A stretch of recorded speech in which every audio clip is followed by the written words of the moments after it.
I don't remember a version of my life without Mia. We met in kindergarten. She wore glittery shoes and had two braids that bounced every time she laughed. I had just moved to town, shy and clumsy, holding on to my mom's hand like I was about to be thrown into a pit of lions. Mia came up to me with a juice box and said, "You look scared. Want to sit with me?" And just like that, we were best friends. For the next 12 years, we were inseparable. Sleepovers every weekend. Matching Halloween costumes. We even made a dumb pact in middle school that we'd go to the same college, marry brothers, and live next door to each other forever. We promised, we'd always be on each other's side, no matter what. And honestly, I believed her. Our friendship wasn't perfect, of course. There were fights, little jealousies, cold silences that lasted a day or two. But we always came back to each other. She knew everything about me, every secret, every dream, every insecurity. And I knew hers. Or at least, I thought I did. The first crack started junior year, even if I didn't notice it then. Mia had always been the star. The loud, charming one. The one who could talk a teacher into giving her an extension or win over an entire room just by walking into it. Me? I was the background character. The straight A student, the overthinker, the planner. People liked me, sure, but they loved Mia. And I never minded. Not really. It was just how we worked. But then college applications started. We both had our eyes set on Berkeley. It had been our dream since sophomore year, ever since we visited during a school trip and sat on the lawn, talking about the dorms and our future roommates and how we decorate our tiny room together. She even bought a Berkeley hoodie that same day. Manifesting, she said with a wink. But when senior year rolled around, and it was time to actually apply, something in Mia shifted. She started skipping study sessions. She stopped going to her SAT prep classes. I tried to nudge her, to remind her how much we wanted this. "You're such a nerd," she'd laugh. "Relax, Liv. I've got it handled." Still, I didn't worry. I figured she'd pull it together like she always did. She had this way of making everything seem effortless, like success just followed her around. And I guess a part of me assumed that if she wanted Berkeley, she'd get in. But then I got in. I remember the moment so vividly. I was sitting in the kitchen, eating cold mac and cheese out of the container, refreshing my email for the millionth time. And then, there it was. "Congratulations, Olivia." I screamed. Cried. My mom cried. My little brother ran into the room thinking I'd been stabbed. It was the happiest moment of my life. And then I called Mia. She didn't answer, which was weird, but not unheard of. Sometimes she had her phone on Do Not Disturb. I texted her 100 times. "Call me. I got in." "We did IT." Nothing. She didn't text me back until the next morning. And when she did, it was cold. "Congrats." "That's cool." That was it. No emojis. No exclamation points. Not even a phone call. I stared at the screen for a full minute, confused. My stomach dropped. This wasn't how it was supposed to go. We were supposed to cry together, celebrate, scream into our pillows. I tried calling her again. Straight to voicemail. For the next few days, she acted like nothing had happened. At school, she barely looked at me. She hung out with some of the girls from the volleyball team, girls she used to call fake and exhausting. When I finally cornered her in the hallway and asked what was going on, she shrugged and said, "Nothing's wrong, Liv. You're just being dramatic." I should have seen the warning signs. I should have known that something was breaking between us. But I didn't want to believe it. So I kept trying. I gave her space. I texted her once a week. I sent her TikToks I thought she'd laugh at. Sometimes she responded. Sometimes she didn't. It felt like trying to hold onto a ghost. Then, 2 weeks before graduation, I found out she didn't get into Berkeley. I overheard it in the girls' bathroom. A couple of girls from our AP Lit class were talking about it like it was juicy gossip. Did you hear? Mia didn't get into any of her top schools. She only got into that community college nearby. My heart dropped. I didn't know. She hadn't told me. I texted her that night telling her I was sorry, that I was here if she wanted to talk. She left me on read. I told myself she just needed time, that she was hurting, that she'd come around eventually. But then came Matt. Matt and I had been flirting for months. He was in my chem class, always making dumb jokes, always offering to help me with labs even though I was the one carrying our grade. Mia used to tease me about him. "Ooh, you've got a crush," she'd sing in the most obnoxious voice. And yeah, I did. And one Friday night, after a group movie hangout, he asked me out for real. I said yes. The next morning, Mia posted a picture on her story, her and Matt, sitting close together at a coffee shop. Her head on his shoulder. The caption? My favorite person. I thought I was going to throw up. I texted him. Called him. No response. 2 days later, someone told me Mia and Matt were officially dating. My world spun. I wanted to confront her, scream at her, demand to know what the hell she was doing. But when I showed up at her locker, she rolled her eyes and said, "Seriously? You never even dated him. Get over yourself." And then she walked away. The betrayal felt like a punch. This wasn't just about college anymore. This was war. And I had no idea how far she was willing to go. After Mia posted that picture with Matt, something in our school dynamic shifted, and not in a subtle way. People stopped making eye contact with me in the hallways. My texts in group chats started getting ignored. Girls I had known since middle school suddenly acted like I was invisible. The silence wasn't loud. It was surgical. At first, I thought I was imagining it. I told myself I was being paranoid, that maybe everyone was just busy with finals and college prep and graduation plans. But when even my lab partner Kayla, who used to talk my ear off, gave me one-word responses and wouldn't even look me in the eyes during class, I knew something was seriously wrong. I finally got the truth from Hannah, the only person who still seemed to halfway acknowledge me. We were paired together for a senior year project, and I caught her staring at me with this weird mix of pity and hesitation. I couldn't take it anymore, so I asked her straight up, "Hannah, be honest with me. Did I do something?" She looked like she wanted to melt into the floor. Then, after a long silence, she said, "Mia's been telling people stuff." "Like what?" Hannah shifted uncomfortably. "That you used her for clout. That you only ever saw her as a backup. That you bragged about getting into Berkeley because she didn't. That you cheated on Matt first, so she just picked up the pieces." My blood went cold. I felt my ears ringing. Cheated on Matt? I wasn't even dating him. "I know," Hannah said quickly. "But people believe her. You know how persuasive she can be. And with all the stuff about college, it kinda adds up." "No, it doesn't," I said, my voice shaking. "It's a lie. I believe you," she whispered. "But I can't get involved. I'm sorry." That was when I realized I was completely alone. It was like Mia had been quietly laying bricks for months, building a wall between me and the rest of our world. And now that it was finished, she stood on the other side smiling like it was just another Instagram post. I cried the entire way home that day. My mom noticed immediately. I hadn't been telling her everything. How could I? She was working overtime, trying to help me save up for college, and I didn't want to dump all my high school drama on her. But when she saw my face, she didn't even ask questions. She just pulled me into a hug and said, "Whatever it is, it's going to pass. I promise." I wanted to believe her. I needed to. But I hadn't hit rock bottom yet. That came a week later, during the senior awards assembly. It was the end-of-year event where the whole school gathered to recognize top students, scholarship winners, leadership roles, and all that. I had been told privately I was getting 2 awards.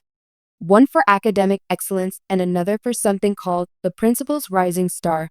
which was a big deal and came with a $2,500 check. It was supposed to be my moment.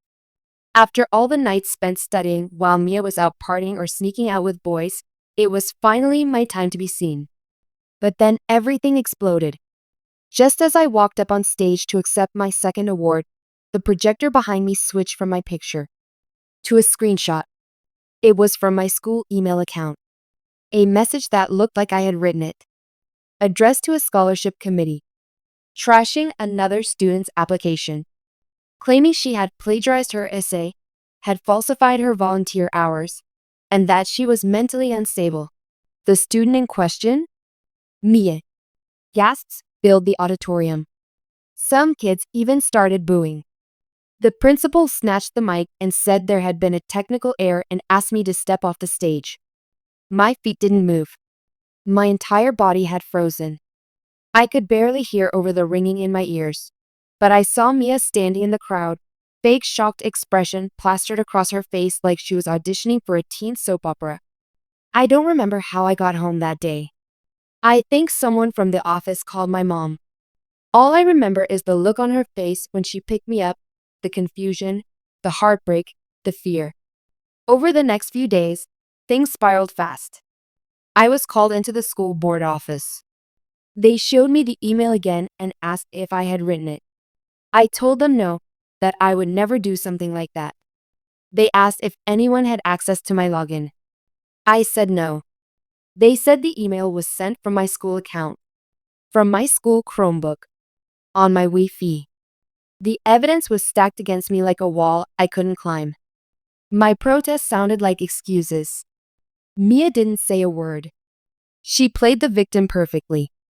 Showed them her original essay. Said she was deeply hurt but just wanted to move forward. Pretended like she wasn't relishing every second of it. I didn't get suspended, but my scholarship was revoked pending further investigation.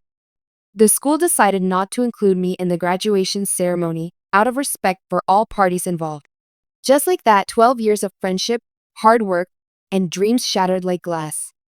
At night, I lay in bed staring at the ceiling, trying to make sense of it. How could someone who used to braid my hair and hold my hand at sleepovers turn around and destroy me like this? How did she fake that email so perfectly? How did she even get access to my Chromebook? And most of all, why? Was it really just jealousy? Did she hate me that much for getting into Berkeley? Or had she been pretending all along?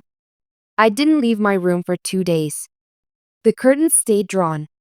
My phone buzzed nonstop at first, notifications, comments, even a couple of anonymous DMs calling me a bully and a snake. Then, it all went silent. People moved on. They always do. High school is like that. Everyone's waiting for the next scandal, the next downfall. And mine had been entertaining. But I wasn't done. I had worked too hard for this. My future was on the line. I didn't care what anyone thought anymore. I didn't care if people whispered when I walked by, or if my name had been turned into some kind of cautionary tale. I knew the truth, and I was going to prove it. It started with the Chromebook. I asked my mom to help me go through it, and even though she didn't fully understand what I was trying to do, she agreed. She sat next to me on the couch while I opened my files, checked my logins, and tried to trace anything unusual. I wasn't a tech genius or anything, but I knew enough to start digging. There was nothing. No drafts of the email. No suspicious activity. No changes in my password history. Until I found the browser history. There, buried beneath tabs I didn't recognize, was one I did, a shared document. One I hadn't opened in months. It was a group project from English class. Back when Mia and I were still partners. I clicked it open, and my breath caught in my throat. There, in the corner of the screen, was a list of editors who had access to the doc. My school email. Hers. And someone else. Matt. I blinked. What was Matt doing in a document we never shared with him? A cold chill ran down my back. I opened the activity log, the part of the doc that showed who edited what and when. And that's when I saw it. Mia had shared the doc with Matt using my account. How? Then I remembered. She had used my Chromebook once. Months ago. At my house. She said hers had died and she needed to print something. I thought nothing of it. She sat at my desk, typed away while I made popcorn. She must have saved my login. Or maybe she'd even installed a keylogger or something, I don't know. But the connection was there. And now, I had a sliver of proof. I took screenshots. Every last one. Then I dug into my Google account's permissions, history, even the IP addresses of recent activity. It took hours. My eyes burned. But I found what I needed. The email to the scholarship committee had been sent from a different IP address. Not mine. Not my home's. I compared it to an old screenshot I'd taken back in December when Mia had stayed over and logged into her account from our Wi-Fi. The IP addresses didn't match. Whoever sent that fake email hadn't been at my house. And they hadn't been me. I printed everything. I highlighted, circled, organized it into a folder thicker than a textbook. My mom helped me write a letter to the school, and we booked a meeting with the principal and the scholarship committee rep. I'll never forget the look on their faces when I laid everything out on the table. My hands shook the entire time. Are you saying someone framed you? The principal asked, slow and skeptical. I'm saying someone used my account to destroy my future, I replied. And I think you already know who. They didn't say anything right away. But the silence was loud. They were listening now. After that meeting, things moved fast. The IT department ran a digital audit. They confirmed everything I found and more. They discovered that my login credentials had been used from Matt's house the day the email was sent. And then came the security footage. I hadn't even known the school kept footage of students using the library computers. But they did. And there she was, Mia, sitting at a terminal, pulling something up on the screen that matched the timestamp when the document was shared and altered. It was done. They couldn't deny it anymore. The school launched an official investigation. Mia was suspended pending disciplinary review. Her offer from the local community college was rescinded. She lost her leadership roles, her prom tickets, everything. But none of that made me feel better. Because the damage had already been done. The whispers didn't stop overnight. Some people still looked at me like I was guilty. Others acted like I had been the one who ruined her life. That I'd gone too far by reporting her. That I should have just let it go. I didn't let it go. I couldn't. And I didn't want revenge. I wanted the truth. Still, it hurt. Everything hurt. The worst was Matt. He never texted. Never apologized. He just disappeared. Rumor had it, his parents pulled him out of school early. I don't know if he was in on it from the start or if he was just too cowardly to admit he'd picked the wrong side. Either way, he was gone. Mia's silence hurt even more. She never once reached out. Never said sorry. Never tried to explain. It was like she vanished. Like the girl who used to make me friendship bracelets and braid my hair never even existed. Maybe she didn't. I finally got my scholarship back. The school reinstated my awards. They even offered a public apology during a morning announcement, which was more than I expected. I went to graduation. I wore my cap and gown and walked across the stage. Some people clapped. Some didn't. But I held my head high. Because the truth had come out, and I survived it. Summer came, and with it, a strange quiet. I thought I'd feel relief after everything came out, that justice being served would bring peace. But in reality, it felt more like exhaustion. A hollow kind of tired that sleep couldn't fix. I had lost so much. Sure, I got my scholarship back. My name was cleared. But what about the friendships that had quietly disappeared? What about the trust I used to have in people, in the world, in myself? Every time my phone buzzed, I flinched. Every smile from someone at school felt loaded, like maybe they were still judging me. Like maybe they were only being nice now because they had to. I avoided town when I could. No coffee shops. No grocery stores. Definitely no places where Mia might still hang out. I even stopped posting on social media. The silence felt safer than attention. But the real weight, that came late at night, when my room was dark and quiet and my thoughts screamed louder than anything. I'd lie in bed wondering when it all went wrong. Was it my acceptance letter? Was it Matt? Or had Mia always had this resentment buried deep down, waiting for the perfect moment to come alive? I started journaling. My mom bought me this little leather-bound notebook with gold edges, and at first, I just stared at it. Then one night, I opened to a blank page and wrote, "Today I didn't cry."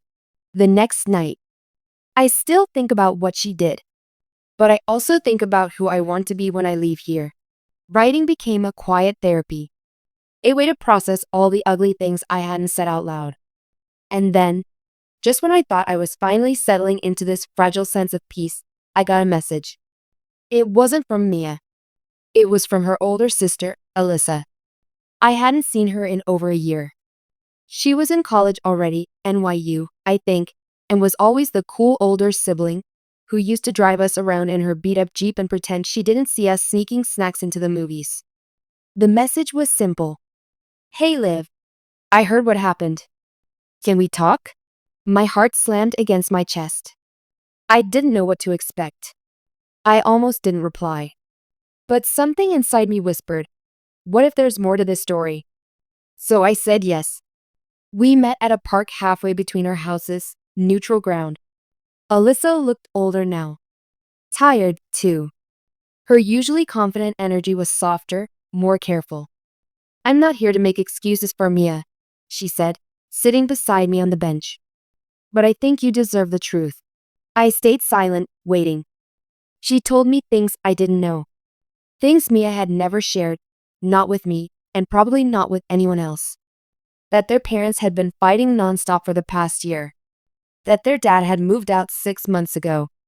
That Mia blamed herself because she found out about the affair, and that the pressure of pretending everything was fine while her family fell apart was eating her alive. She felt like her world was crumbling, Alyssa said. And then you got into Berkeley. You were moving forward while she was stuck. And she snapped. I wanted to feel compassion. I did. Somewhere deep down, I still remembered the version of Mia who used to cry during Pixar movies and make up silly dances with me in our pajamas. But the girl who framed me for something that nearly destroyed my future? That girl felt like a stranger. "I'm not saying it's okay," Alyssa continued. "What she did was wrong. Really wrong. But she's not doing great, Liv. She's not eating. She barely talks. And she hasn't stopped crying since the truth came out." I didn't say anything. "She misses you," she added quietly. That broke me. Because even after everything, I missed her too. I missed the easy laughter, the way she used to text me in all caps when she found a cute outfit. I missed the sound of her chewing ice during horror movies. I missed having someone who knew all my inside jokes and old secrets. But I also miss me, the version of myself before all this. "I don't hate her," I finally said. "But I don't know if I can ever trust her again." Alyssa nodded. "That's fair. I just thought you should know." We hugged before parting ways. It wasn't closure, exactly, but it was a step towards something. That night, I opened my journal again. Maybe healing isn't forgiving. Maybe it's just learning to breathe again without the weight of what someone did to you. As college move-in day crept closer, I felt myself changing. Slowly, I let go of needing to make everyone understand my side. Slowly, I let go of waiting for an apology that might never come. Slowly, I began choosing peace over answers. Because some stories don't end with perfect apologies or clean resolutions. Some stories just end with surviving. Move-in day at Berkeley felt surreal. The air smelled like new beginnings and old coffee. Students were everywhere, carrying mini fridges, hugging teary parents, laughing over which dorms were cursed and which had the best view. I stood there in the middle of it all, gripping the handle of my suitcase, watching a version of my future that almost didn't happen stretch out in front of me. My mom had driven me up that morning. Her eyes were red-rimmed the whole ride, but she didn't cry until she hugged me goodbye. And even then, she smiled through her tears. "I'm so proud of you, Liv," she whispered. "You didn't just get through it, you stood your ground. You never let anyone steal your light." That stayed with me. Her words, the warmth in her voice, the quiet strength in her hug. I didn't know what college would bring. I didn't know if I'd find new friends, or if I'd carry trust issues like a shadow forever. But I knew one thing. I belonged here. Not because I had the best GPA. Not because I checked all the boxes. But because I had earned it, even when someone tried to rip it away from me. My roommate, Tasha, was nothing like Mia.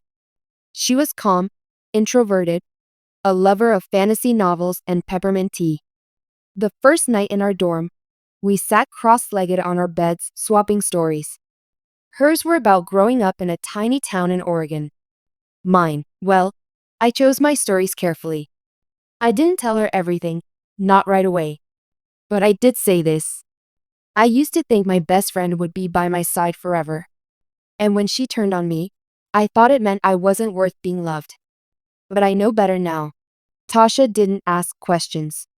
She just nodded, like she understood more than I was saying.